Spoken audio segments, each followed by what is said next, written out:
की बारिश वाली रात मंत्रालय के सामने मीडिया की भीड़ लगी हुई थी।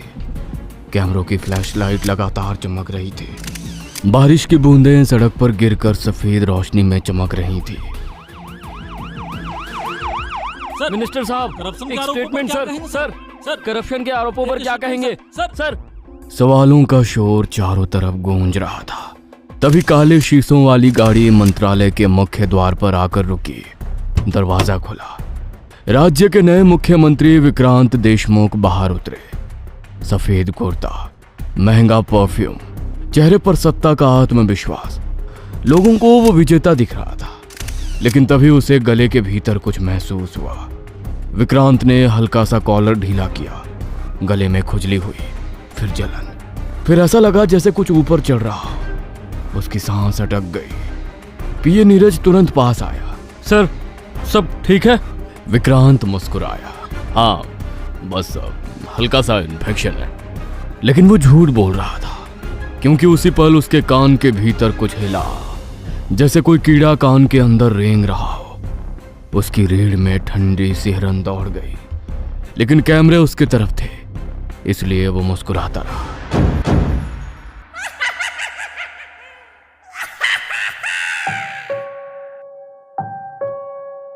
तीन महीने पहले विक्रांत देशमुख का राजनीतिक करियर खत्म होने वाला था। जिस आदमी का नाम कभी महाराष्ट्र की राजनीति में सबसे ताकतवर माना जाता था, आज वही आदमी अपनी पार्टी में अकेला पड़ गया था। उस रात वो अपने फार्म हाउस में बैठा था। टेबल पर विस्की की बोतल रखी थी। टीवी पर न्यूज चल रही थी। सूत्रों के अनुसार पार्टी हाईकमान इस बार विक्रांत देशमुख को टिकट देने के पक्ष में नहीं है। कई वरिष्ठ नेताओं ने उनके खिलाफ मोर्चा खोल दिया है। राजनीतिक विश्लेषकों का मानना है कि ये उनके करियर का अंत हो सकता है। गिलास टीवी से जा टकराया, कांच टूट गया, स्क्रीन काली पड़ गई, कमरे में सन्नाटा छा गया। विक्रांत की सांसें तेज चल रही थी। उसकी आंखों में गुस्सा था, लेकिन उस गुस्से के पीछे एक और भावना छिपी थी। डर, कुर्सी खोने का डर, सत्ता खत्म होने का डर। उसने बोतल उठाई और सीधे मुंह से पीने लगा। तभी पीछे से आवाज आई, इतना डर गए हो? विक्रांत पलटा। सोफे पर महाजन बैठा था, उसका पुराना दोस्त। वो धीरे धीरे मुस्कुरा रहा था। मेरे पास एक रास्ता है। कौन सा रास्ता? महाजन कुछ सेकंड चुप रहा, फिर बोला, एक आदमी है। कौन? भैरवनाथ। कमरे में सन्नाटा छा गया। तांत्रिक है? महाजन ने सिर हिलाया। सिर्फ तांत्रिक नहीं, जो चाहता है दिला देता है। मंत्री, सांसद, उद्योगपति सब उसके पास जाते हैं। बकवास। महाजन उसके करीब आया। मैं मजाक नहीं कर रहा। वो कुर्सी दिला सकता है, लेकिन बदले में कुछ लेता है। बाहर बिजली कड़की। खिड़की के बाहर सफेद रोशनी फैली, और उसी पल विक्रांत ने कांच पर कुछ देखा। एक काली आकृति, जैसे कोई आदमी बारिश में खड़ा उसे देख रहा हो। वो तुरंत खिड़की की तरफ भागा, लेकिन बाहर कोई नहीं था, सिर्फ अंधेरा और बारिश। महाजन की आवाज फिर सुनाई दी, सोच लो, तुम्हारे पास ज्यादा समय नहीं है। 3 दिन बाद रात के 2 बजे विक्रांत की एसयूवी घने जंगल के बीच जाकर रुकी। चारों तरफ अंधेरा था, इतना अंधेरा कि अपनी हथेली तक दिखाई नहीं दे रही थी। सिर्फ दूर कहीं एक मंदिर दिखाई दे रहा था। उस मंदिर में सैकड़ों दिए जल रहे थे, जैसे अंधेरे के बीच आग का टापू हो। विक्रांत धीरे धीरे सीढ़ियां चढ़कर अंदर पहुंचा और वहीं रुक गया। मंदिर के बीचों बीच एक आदमी बैठा था। काले वस्त्र, लंबी दाढ़ी, सफेद आंखें और चेहरे पर ऐसी मुस्कान जिसे देखकर किसी का भी खून जम जाए। आ गए विक्रांत देशमुख। विक्रांत चौंक गया। तुम मेरा नाम कैसे जानते हो? भैरवनाथ हंसा। राजनीति में नाम छिपते नहीं।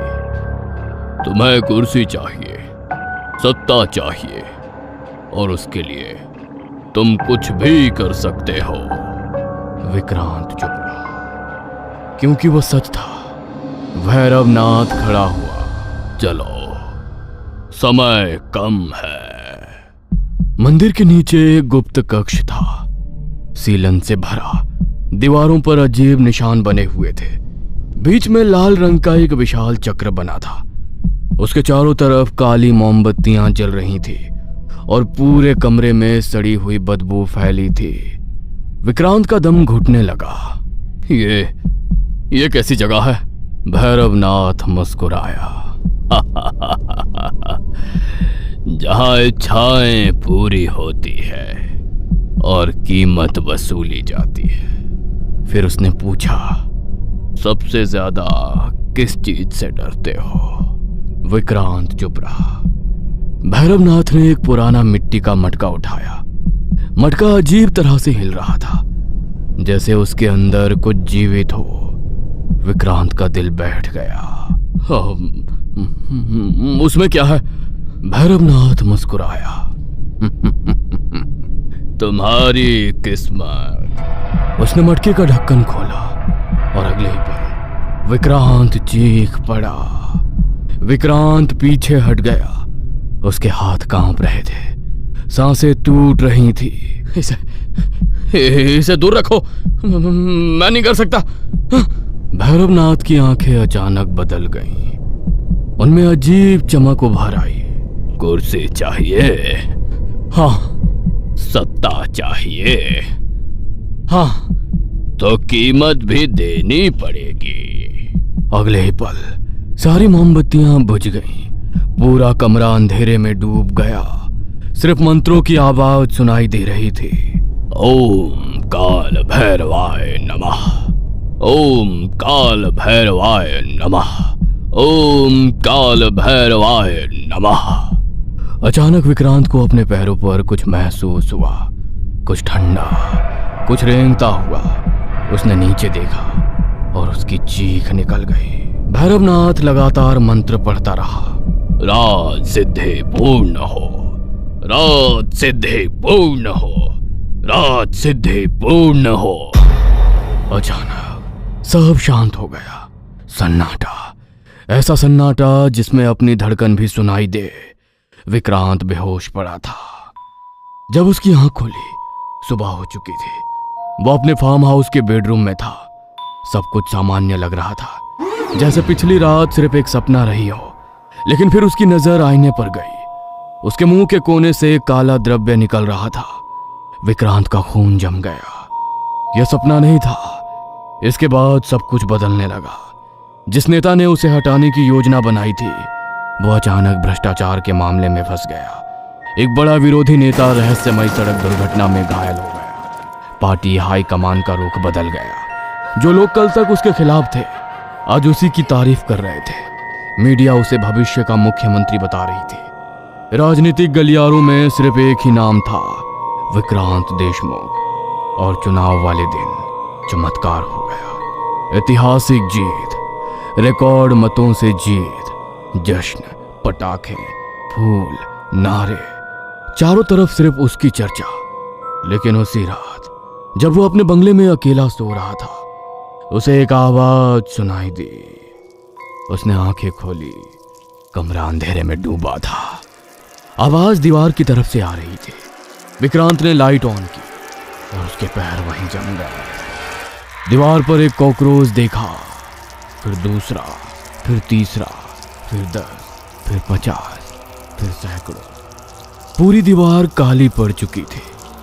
कॉकरोच एक दूसरे के ऊपर चढ़ रहे थे, रेंग रहे थे और धीरे धीरे उसकी तरफ बढ़ रहे थे। विक्रांत चीख पड़ा।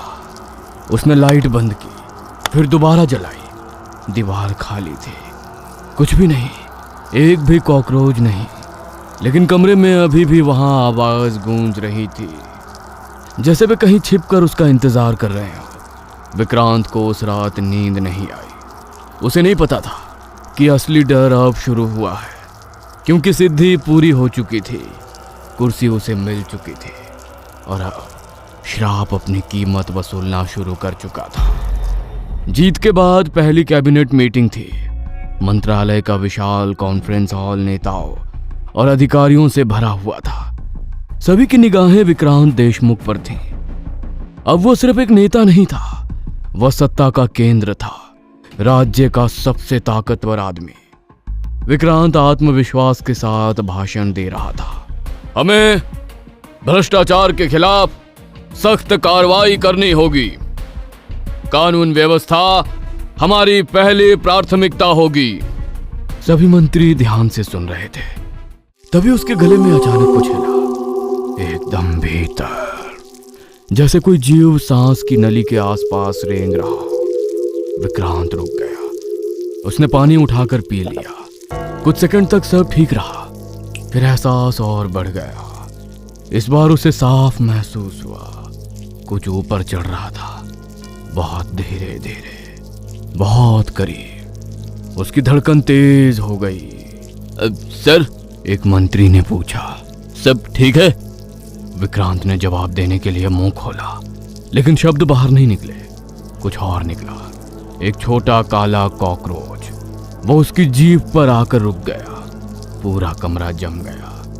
1 सेकंड, 2 सेकंड, 3 सेकंड, फिर कॉकरोच टेबल पर गिरा और तेजी से भाग गया।